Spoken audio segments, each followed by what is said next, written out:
In a small, peaceful village surrounded by fields and trees, there lived a boy named Arav.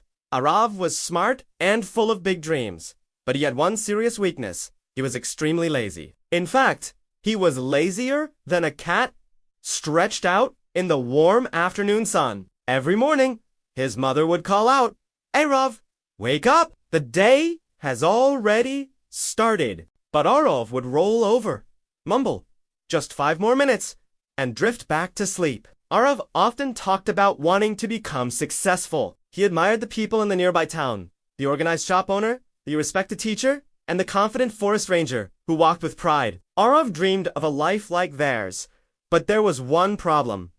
He was never consistent. One day, he decided to exercise. The next day, he quit. One day, he planned to study. The next, he spent hours wandering and playing.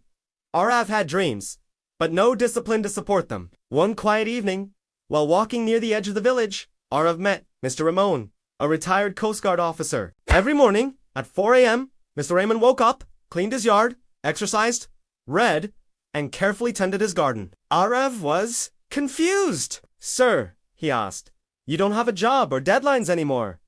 Why do you follow the same routine every single day? Don't you get bored?"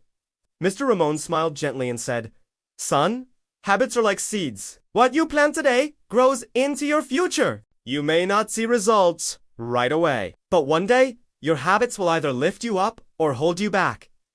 Arav didn't fully understand, but those words stayed with him. That night, he lay awake, thinking about all the things he had started, never finished.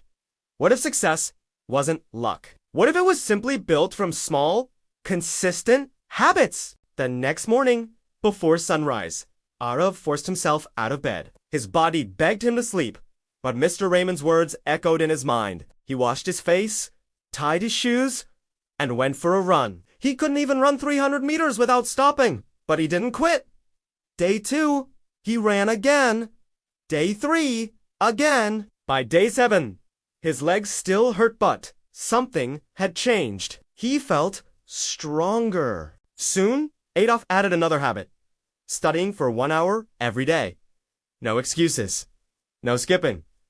Just steady effort. Weeks turned into months. One evening, sitting beneath a large banyan tree, Arav noticed something amazing. His body felt lighter, his mind sharper, and his energy lasted all day. Discipline no longer felt forced, it felt natural. One afternoon, his friend Kabir asked him, "How did you change so much? You used to be the laziest person I knew."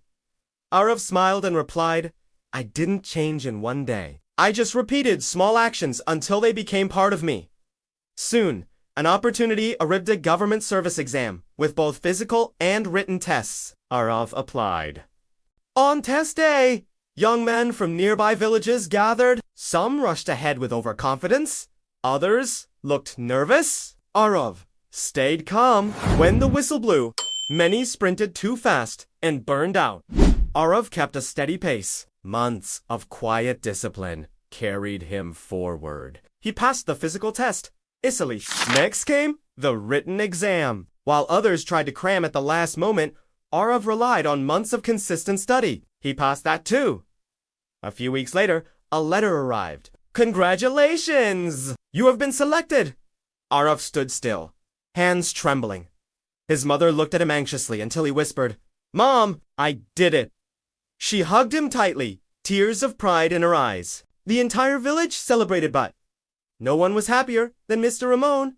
With a proud smile, he said, "Remember, motivation may start the journey, but habits are what carry you to the finish line."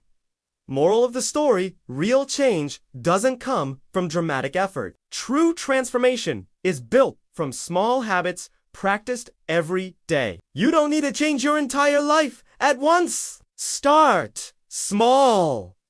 Walk for 10 minutes. Read a few pages. Do a few push-ups. Wake up just a little earlier. Your habits shape your future. Choose them wisely. This is Tiny Eco Stories, reminding you that small steps lead to big change.